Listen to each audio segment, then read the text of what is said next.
finalists to come talk all things Diplomat to you this evening. So please join me in first welcoming editor Keri Levy, casting director Julie Schubert, Allison Janney,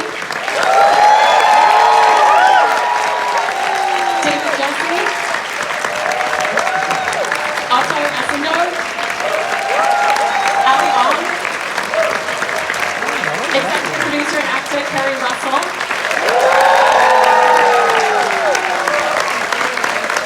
executive producer and director of episode 206 that you just watched, Alex Graves, executive producer Janice Williams, and the captain who spearheads the entire Diplomat ship, creator, writer, showrunner, and executive producer Deborah Kahn.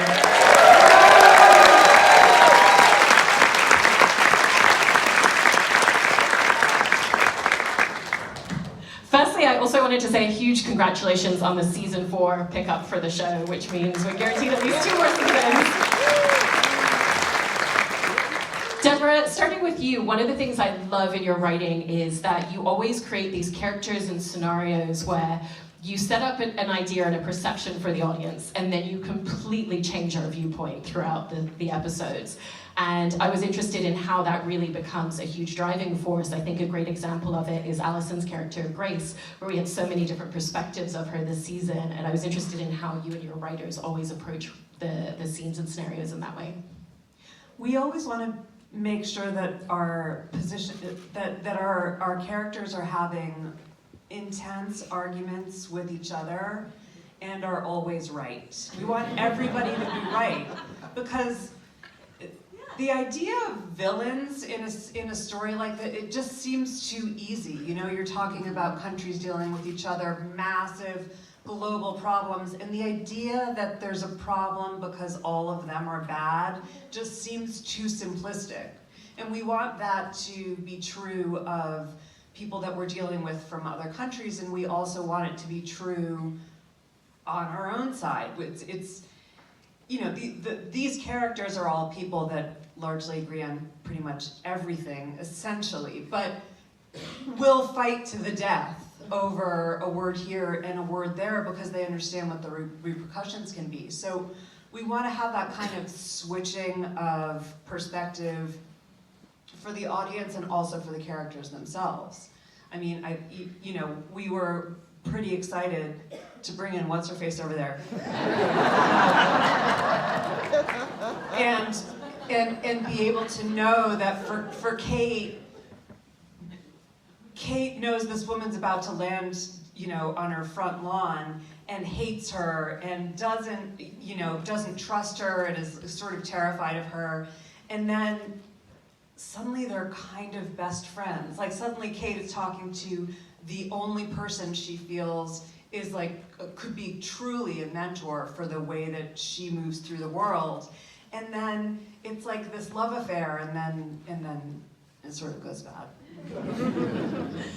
Janice, in producing this series, I've heard you say that one of the things that you love is just all these scenarios that these characters get thrown into, and it's so interesting because everything they deal with, they're dealing with for the very first time, so they have to respond very instinctively, but with all their experience and their intelligence. And I was interested in how you, Deborah, and the writing team all really think about what are the most extraneous circumstances that also feel believable that we can constantly throw them into. Well, I mean, I feel we're always chasing the story. You know, what's the story been so far? Where is it going?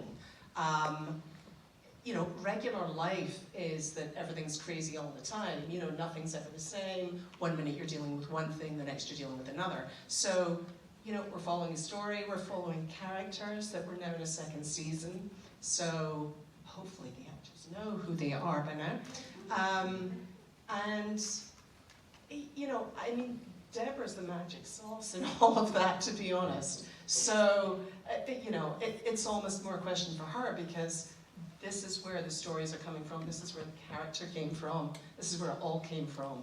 And I think one of the most successful things about it is, regardless of what's happening in our story, there's a level of realism to it that is not crazy. And, you know, obviously, in these days, you can see that that's true. Alex, in directing so many episodes of this series, you're tasked with filming so much dialogue. These are very wonderfully verbose characters. And I love, I love how you always frame the scenes in such an interesting way. And I've heard you describe that you always think about, you know, the psychology of a scene or the emotion of a scene. And I was interested in how you always look at that breakdown to figure out the placement of the camera, the movement of the character, and how to really carry us through every scene emotionally. Is there a lot of dialogue? No, that's that's sort of my task is making sure that we don't miss anything. And the scripts are so good and so rich, and the cast is so talented, and they come in every morning, and I just stand there because you don't want to put anything on them. You want to go, what are they going to do? Because they're so amazing. And so then you start to put together, okay, we have all these balls in the air, and I have to have the scene shot by 11 a.m. So where should the camera be? And where should it be, and how would it cut, and how big is the scene, how small is the scene? And it's really shot from point of view, which is Kate's point of view, and what is Kate's point of view of what's happening and what is going on out in rooms that she's not in that reflects her point of view. And so that's kind of the discipline for me every day when I go in, and to not screw up the writing. Keri, there's so many wonderful layers that you and Rufus Sewell play in terms of Hal and Kate's relationship, and I thought it was so fascinating to see Kate confronted with the question of, do you even like him when he's changed and he's being better, and do you even notice these things? Because that adds a whole other complexity, and you know, we see a lot of instances where she does use the fact that he's able to be a bull in a china shop on her behalf, and I was interested in how that opened up a whole different internal dialogue for Kate in their relationship for you. Well, that's more of a Deborah question, but it's fascinating, and you know, we've filmed all of season 3 at this point now, and things evolve. And it's interesting because you get in relationships, you get into a rut, like a routine with somebody, and you don't even realize after years that you're doing the same thing, and it is interesting when that routine changes. Ali, one of the things in how you play Idra is she's not someone who needs to walk into a room and announce that she's one of the smartest people in the room, because she has the confidence in herself and her abilities and intelligence, and she also uses advantages of when people don't think, oh, she's hearing this conversation, and so she can use underestimation to her power as well. And I was interested in how that really frames a lot of the way that you're able to play her in certain scenes. Well, Deb really helped me in the beginning, because I was like, is anyone gonna believe that I can do this job? And I have to act like I'm so, and Deb was like, you are this person. Like, they'll believe it because I've told them you're this person. And I was like, okay.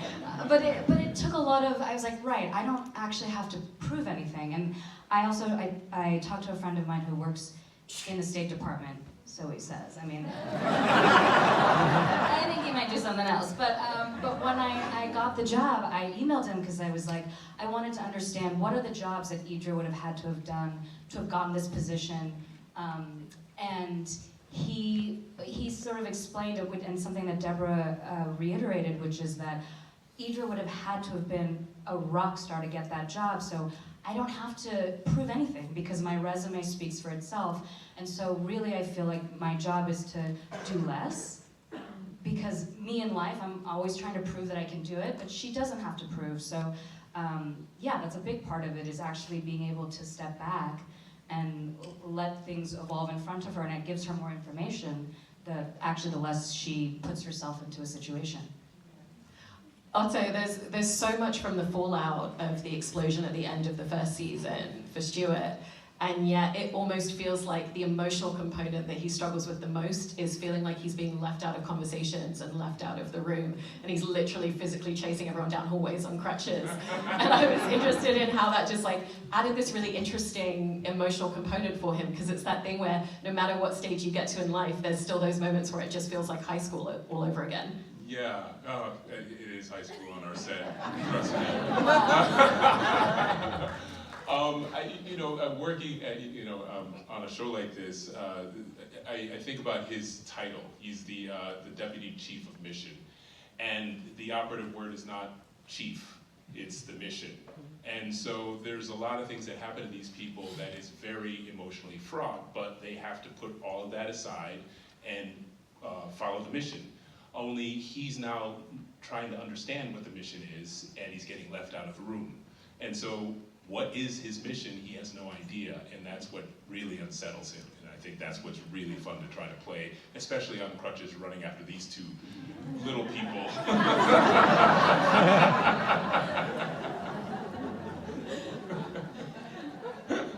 Hi.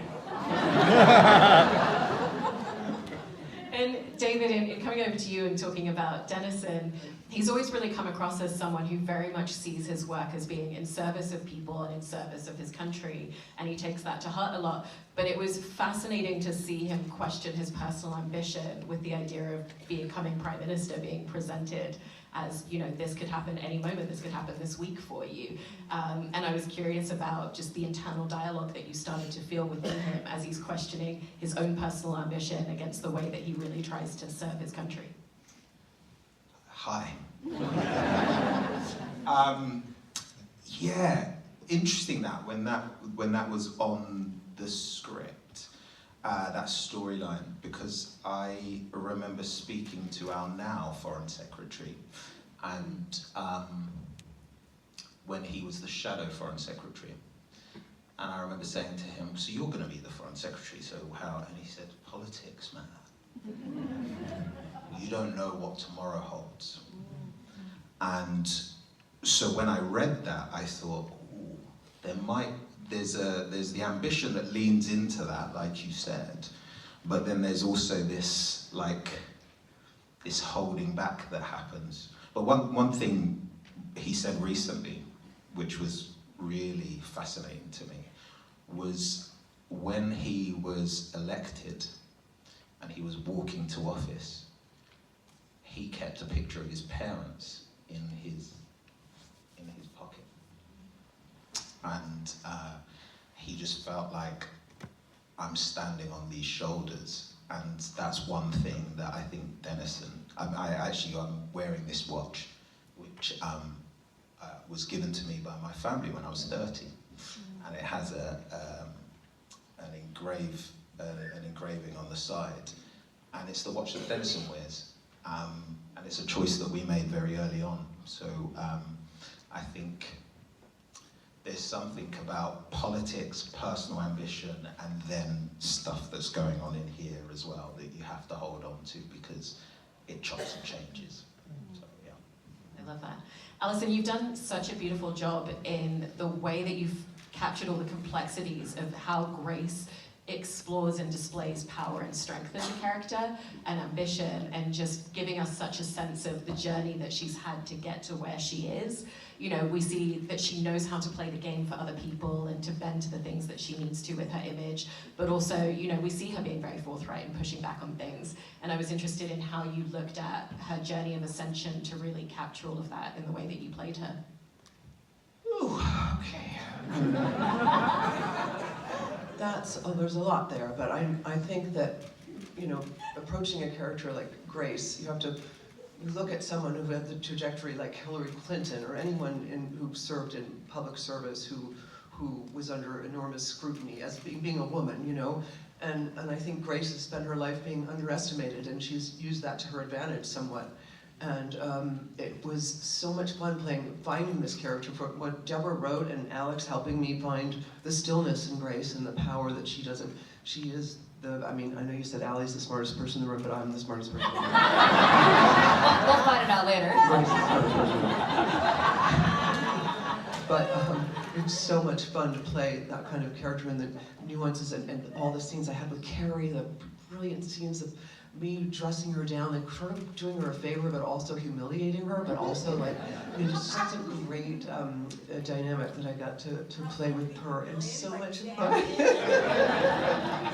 But you know, but it's still love-hate because she just loves her so much. She doesn't love her so much. She respects her, and also has an enormous amount of fear because she wants to take her job. And there's just so much in this that I love playing. And did I answer your question at all? No, I really don't.